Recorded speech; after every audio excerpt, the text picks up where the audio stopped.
Obviously, coronavirus has put many aspects of life on hold. That includes this year's South by Southwest Film Festival. One of the films which was slated to run during the festival is TFW No GF, a film that deals with the so-called lost boys who came of age in the internet. Here's a clip from that film. Oh, these dangerous online people. Not every person who's posting like an Elliot Rodger meme online is actually gonna go shoot somebody. Like, that's not true. There's the troll aspect, and then there's the people taking it seriously aspect.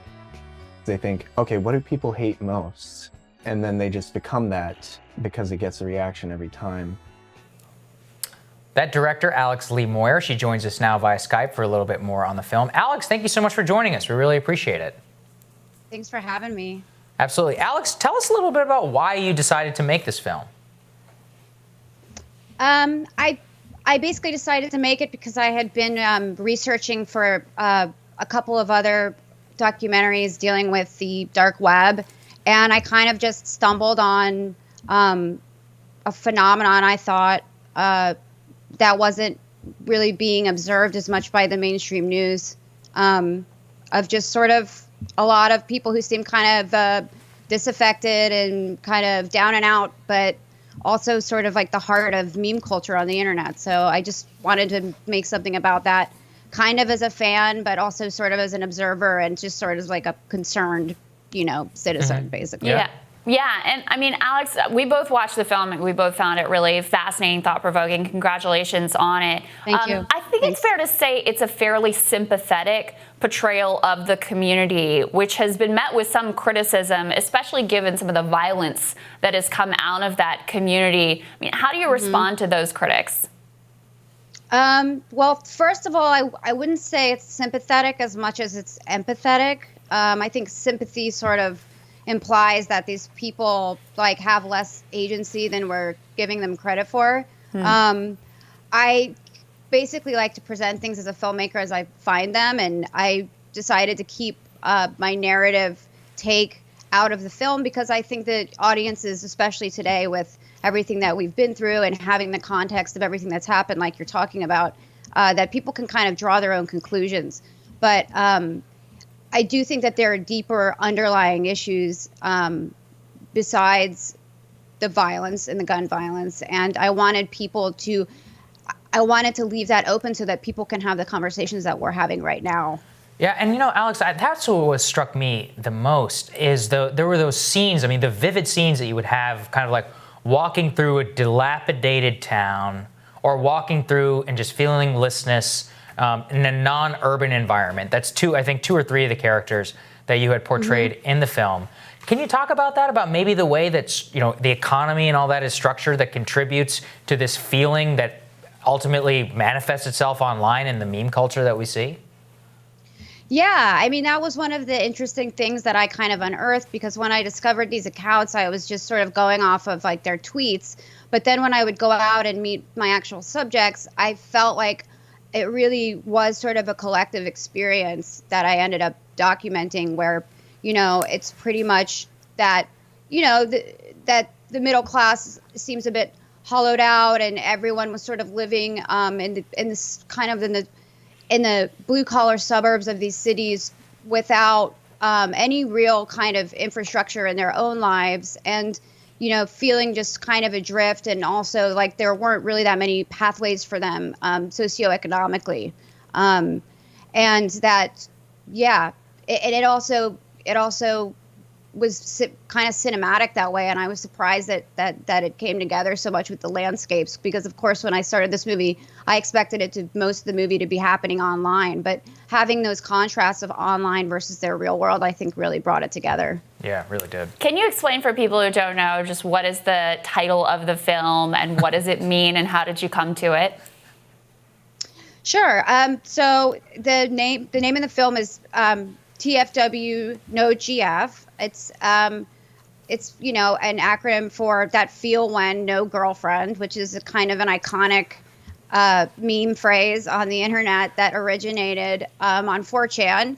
And this movie, of course, deals with 4chan culture. So it's about that, but it's also about that meme's protagonist Wojak. So I kind of used the meme as a lens to kind of excavate the themes of the film. Mm-hmm. And what have you made of the reception of the film? I mean, Krystal talked about some of it's controversial. I think, some of that's out there just because people are annoying online.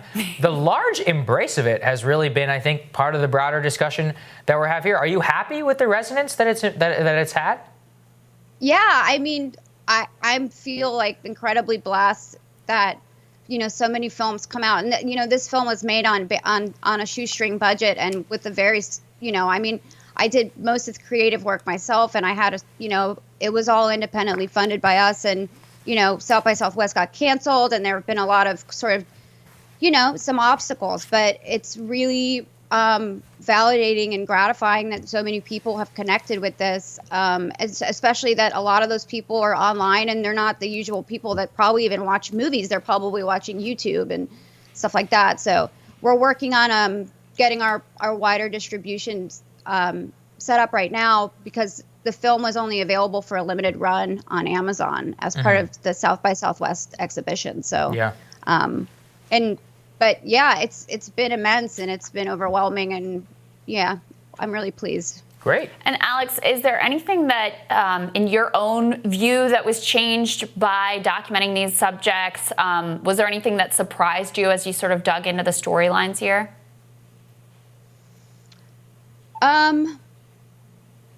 One thing that surprised me that maybe other people, I was surprised by actually how the themes in their lives, like we think of them as being so modern, but they're actually a bit classic, and they actually have a lot to do. Like, I think older people even can identify with this story because they remember the awkward period of youth and maybe more rebellious aspects of their youth that they can equate that with, and that it's not really just like a brand new phenomenon, but just like before, people, we need to provide infrastructure and we need to provide guidance for young men in this country, and also just be there to listen to them. And I think that's always sort of been the case. So. Mm-hmm. And why do you think that this is like a male, or is there a male specific dynamic here? Is this say something broader about masculinity in the country?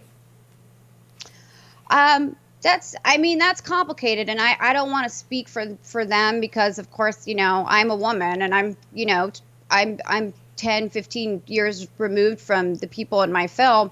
I do think that if you're looking for those kinds of answers, while I'm not necessarily speaking myself so much in the film, I've gone to kind of great lengths to have them address all of those kinds of questions about their own perception of masculinity and their own perception of their standing in the world. But I do think that all groups, all demographics deserve to at least be heard and looked at in a real four-dimensional way. So I just felt like right now, like, this is one group that we're having these very surface level conversations about, and that it would just be really useful to let them speak for themselves. Yeah, couldn't agree more. Both really enjoyed the film, found it very interesting. Alex, thank you so much for joining us for the conversation. It was really interesting. Thank you so much. Yeah, thank congratulations, you so much. Alex. Thank you. See you, Alex. Thanks. Thank you. Have a good one. And we'll have more Rising for you after this.